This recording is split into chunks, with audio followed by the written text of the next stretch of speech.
The Quran is filled with stories of pain, of real pain, and finding your faith in that pain. Not finding your faith once the pain goes away. It's in that pain. So we have to understand pain properly. Actually, I would want you to read the Quran. Those of you that are feeling like this, read the Quran looking for pain. Just look for it. I feel mental distress. I want strong, but my mind brings hopelessness. Hopeless thoughts again and again. It tells me that even if I have problem, won't be solved. It feels that even if I try, nothing will happen. Yeah, that's what hopelessness does. But that's what Quran is for. Like what Allah is telling us in the end, either you're going to believe what Allah is saying or you won't. Like I can tell you something, but in the end, the real journey of faith is whether you truly find yourself convinced of what God is telling you, what Allah is telling you. Is He really talking to you? And do you actually believe Him when He talks to you? Is He telling you the truth? And is He believable? Is he someone you can have confidence in? It's like whether or not I should trust Allah is nothing will change. Things will change. Like those are your own questions. Those are conversations you're having with yourself. The purpose of Quran is you're going to have a conversation with Allah. Let Allah tell you how He deals with you. Let Allah tell you how things are going to change. And on this issue, I think a lot of people are in stressful, difficult situations. I don't undermine or dismiss anybody's difficulty. We all have difficulties that people know about. Then we have many difficulties that people don't know about. Challenges in our life that are very hard to deal with, that are emotionally extremely taxing, that may be financially very taxing. There are places in the world that are now suffering the wrath of war where their entire lives have been turned upside down. We can't imagine the kind of stress or distress that they're going through. There are businesses being shut down. There are people's source of risk being closed off, like the kinds of anxieties that are popping up everywhere right all the time. First of all makes me say that there's no way that I can give you an answer that says, oh, everybody be this way or that way, but I can say one thing, all. Of us in small sizes or big sizes, we have distressful or some level of hopeless situations that we have to face, right? And that's a part of life. Nobody gets everything they want. Some people much less, some more, but nobody gets everything they want. Having said that, our relationship with Allah is not, oh, once I believe in Allah, I'll get everything I want. That's silly. That's a transactional religion. I have a relationship with Allah. So He will guide me to what is best in these few breaths I have on this planet. And He will give me and if I turn to Him correctly, He's going to give me what I need. And He's going to give me whether I get what I want or not. I know He'll give me what I need. And I know He'll take care of me better than anybody else can take care of me. And I know He knows what's better for me and what my priorities are, what my true priorities are, better than I even know myself. I trusted Him. I thought He would give me this. He didn't give it to me. Yusuf alayhi salam fam is, Yak has lost Yusuf alayhi salam. I keep asking Allah, Yusuf alayhi salam will come back. He doesn't come back.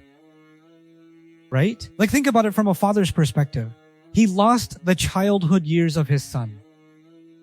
He lost the teenage years of his son. He lost the early adolescent years of his son. He lost the youth of his son. He lost the moments where he could play with his son, where we could put him to sleep, where he could kiss him on the forehead, where he could make dua with him. We could hear his sweet voice. By the time he meets Yusuf alayhi salam, Yusuf is a grown man. How much did he lose? Like think of it from a father's perspective. How much did he lose? What did he lose? And yet why are those stories in the Quran of people that are much closer to Allah than we are? Because Yahoo, despite all of that pain, Allah gave him what he needs, and Allah did not abandon him. And that man, after so many years of unimaginable, not only did he lose his boy, the people that made him lose his boy are abusing him and insulting him every day. Like he lives with the people who did this to him. He has to deal with them, and they're getting away with it. every day. And it's so complicated that they're not his enemies. They're his own kids. And he has the connection to Allah to be able to say to them when they're going into Egypt, don't lose hope in the mercy of Allah. Right? Like the man who's in the most hopeless situation has those words. Like just think about that. Like what is the Quran teaching us? The Quran is teaching us that our situations don't define our hope. It's a high status. It's a high standard that Allah set. But He did set that standard. Those stories are there for a reason. They're not interesting anecdotes. They're not historical facts. They are there. The ultimate spiritual therapy, the ultimate is there. So yeah, okay, your problem won't be solved. That's the feeling you have. Maybe you need to sit with Yaqub alayhi salam a little bit. Read Sat Yusuf alayhi salam over again, just from the perspective of the hopelessness of Yaqub alayhi salam Isam, and actually the lack of hopelessness in the most hopeless man you could imagine. By the way, just one thing I'll add to that. If he thought that the son was lost in the woods, he would go looking. What did Allah do? He cries so much he goes blind. He can't even go looking. He can't even go looking. Can you imagine? And Yusuf alayhi salam has this beauty, right? And even if Yusuf alayhi salam fam comes back, how am I even going to see my boy ever again? Even if he came back, I can't see him. Can you imagine the hopelessness? Like the way if you just sit with Yaqub alayhi salam for a little bit, what did Allah give us in this Quran? It's so real. It's so real. It's not some unrealistic expectation of having faith no matter what. No, it's real pain. The Quran is filled with stories of pain, of real pain, and finding your faith in that pain, not finding your faith once the pain goes away. It's in that pain. So we have to understand pain properly. Actually, I would want you to read the Quran. Those of you that are feeling like this, read the Quran looking for pain. Just look for it. Not the word pain. Don't do that. Just read the stories.